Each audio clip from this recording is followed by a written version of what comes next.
Imagine you have a spectator select a card and it's lost in the center of the deck. Then you give the spectator an observation test of how well they follow your trick. But regardless of how well they do in the test, they'll never see the end coming. What up, crew? It is Magic Monday, and this is your place to learn Magic, master your performance, and captivate audiences. For those of you joining me for the first time, hey there, my name is Vineet, and I go by CardMechanic here on YouTube. For those of you who have seen the movie Now You See Me, they have one of the cheesiest lines. The closer you look, the less you see. So stupid. But this trick is about that exactly, an observation test for your spectator. And regardless of how closely they look, the less they'll actually see. So before we begin, make sure to smash that like button, hit subscribe, grab your favorite deck of playing cards, and now, let's do it. Alright, yo, so check this out. For those of you who are curious, today we're going to be using the Tale of the Tempest playing cards. And just check out that golden shine. That looks pretty awesome. And this is a new deck of playing cards I literally opened today. So yeah, excuse my handling because it's not going to be perfect. We give the deck a couple of cuts like this, and I guess one final cut. So it's all shuffled up. Now I'm going to dribble through the deck, tell me when to stop, right over here. Perfect. Take a look and remember this card. That's your only job. Remember this one card. That's your only job for now. We'll take that card, leave it in the deck, somewhere in the deck, and we'll give the deck a bit of a shuffle, just I guess something like this, and then one final cut. Now, I'm going to need a couple of my cards. I'm going to need a couple of my cards here. These cards are going to help me out, and they're going to test you on your abilities. So that's 1, 2, 3, and 4. Perfect. Found all of them right here. I'm just going to arrange them in the pattern that I need. 1, 2, 3, and 4. Okay, I think that's good. Yeah. Here's what's gonna happen. I'm gonna show you 4 cards along with their values, and I want you to remember their order. Okay? Are you ready for this? You better be ready because this is it. This is your moment to shine. First card right over here.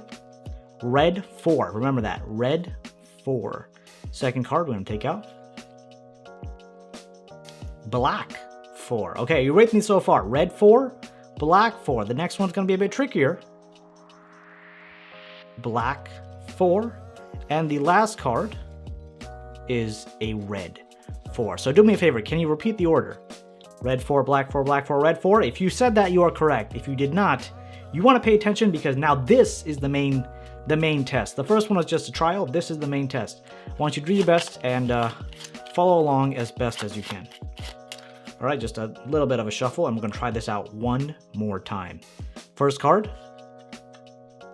Take a look. Black 4. Second card. Take a look. Red 4. Remember that. Black 4, red 4. Do not forget, because if you forget, that's a problem. Next card. Red 4. And now, the last card. I want you to tell me, what is the suit and value of the last card? If you're paying close attention, you may say the 4 of clubs, but you were not looking close enough because the suit and value of the last card is your selected card, the 2 of spades. Alright, yo, so check this out and welcome to the tutorial. Just to give you some background on this trick, it is known as the observation test, and I read it in the Royal Road to Card Magic. Now, this move kind of depends on 2 moves, and I'll talk about that a little bit later on, but I thought it's a really neat little trick that's not too difficult to do, but it's a bit past the beginner level. So that being said, let's go ahead and break it down. So starting off, when you first take the cards out of the tuck case, you want to hand the deck over to the spectator and allow them to shuffle it up as much as they'd like. Let's just say they're content shuffling it up like this. And the reason I give it to the spectator to shuffle up is because I feel like they have a bit more interaction with the effect, and the more interaction they have, the better the outcome of the effect will be. Once that's done, you want them to select any playing card they'd like. Let's just say they go ahead and select this playing card. We have the Jack of Diamonds. Now, whatever you want to do, you can control this card in any way, but you want to control this card to the bottom of the deck. And there are many ways you can go about doing that. The way that I did it in my performance was I did the overhand shuffle control. So what I'm doing is taking this card, and again, this is the overhand shuffle, and I'm tossing the cards over in this fashion, doing something like this. Let me take this card out so we don't lose it. Doing something like this. But in the controlled overhand shuffle, you're taking this card, peeling it off first into your opposite hand, and then continuing with the shuffle. And I want to make sure I do the shuffle at least one more time, so then I grab a chunk of playing cards from the center, right? So not the bottom card and not the top cards. And I do the shuffle one more time. And after doing that, the selected card will now be on the bottom of the pack. Once you've convinced the spectator that you've shuffled their card somewhere into the center of the deck, you're going to now take the deck, make it face towards you, make sure they can't see it, and say you're going to pick out four of your special cards, or 4 of your favorite cards, whatever you want to say. And now you want to pick out a 4 of a kind. I just like to use the 4 4s because they're 4s and there are 4 of them. So I pick out 1, 2, that's out of 4, 3, and 4.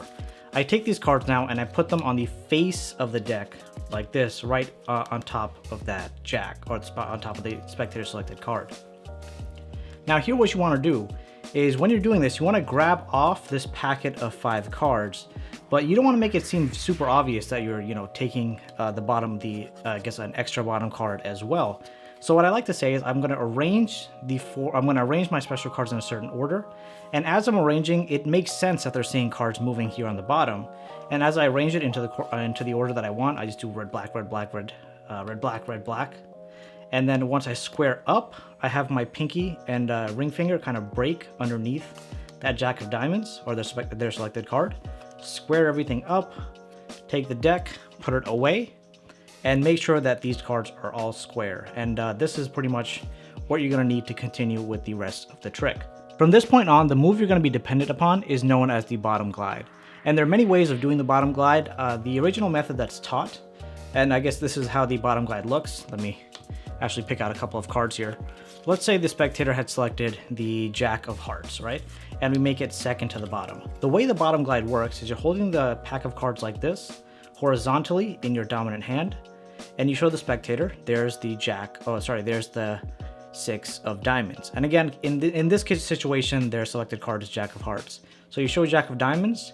As you turn your hand, wrist down, you take your ring, middle, and pinky finger, and pull this card back, exposing the front of this card. And then using your non-dominant hand or your opposite hand, you're gonna peel off that card like so. So you show the spectator that you're putting one card down, but you're actually putting down another card. So that's, in short, the bottom glide.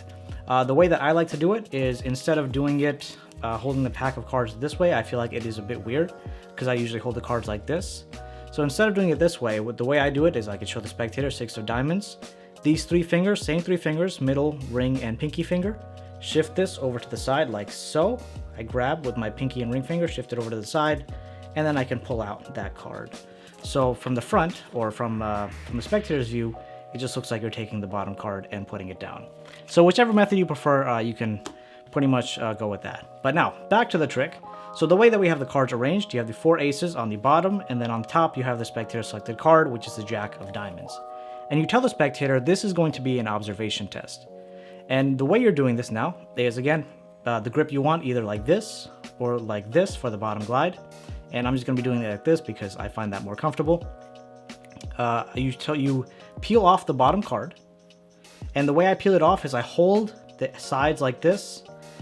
And you'll see why in a second, but I hold the sides like this and I put it down like so, saying the first card is a black 4. Hopefully you can see that. I know there's a bit of a glare, but I put it down saying that it's a black 4. The next time I do it, again, I do the same thing. I'm not showing the card like this. I'm just doing this, peeling the card out, again, holding the sides. Second card is a red 4. Now, the third time you do this, this is where I was kind of confused when I was reading from the book, is you're not actually going to grab the bottom card, or even the second to bottom card. You're actually going to grab both the top card and the second card.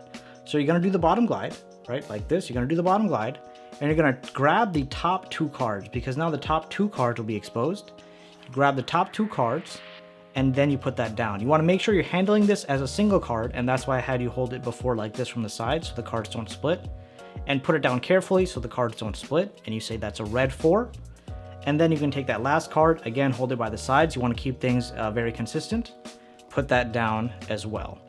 Once you've done this, pick the cards back up and ask the spectator what was the order. So obviously they say black 4, red 4, red 4, and black 4, because that's the order that they saw.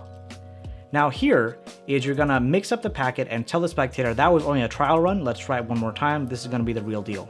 So the way that I shuffle is I hold the cards like this, my middle finger, ring finger on top, thumb on the bottom, and I'm just peeling off the top card 3 times. So 1, 2, 3, put this here, and 1, 2, 3, put this here as well.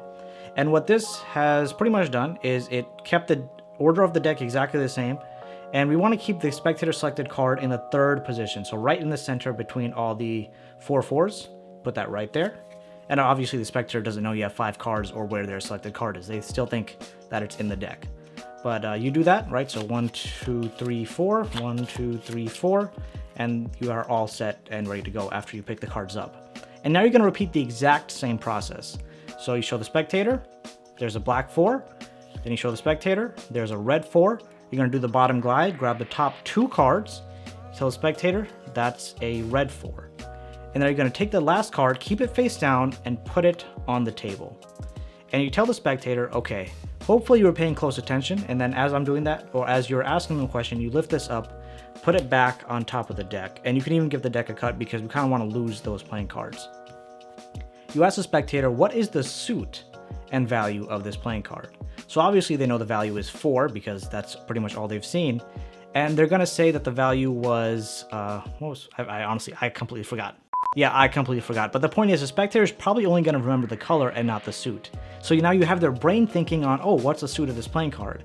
And even if they get it right, you'll be like, okay, well, you may have been right about the suit or you may have been wrong about the suit, but actually the card remaining is your selected card.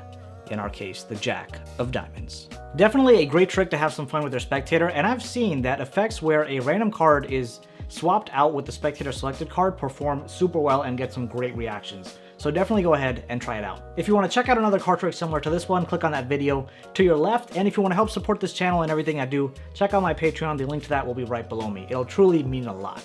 Thanks so much for spending your time with me today. As always, it's a pleasure having you here. Have a great day ahead, and I hope to see you in one of those locations.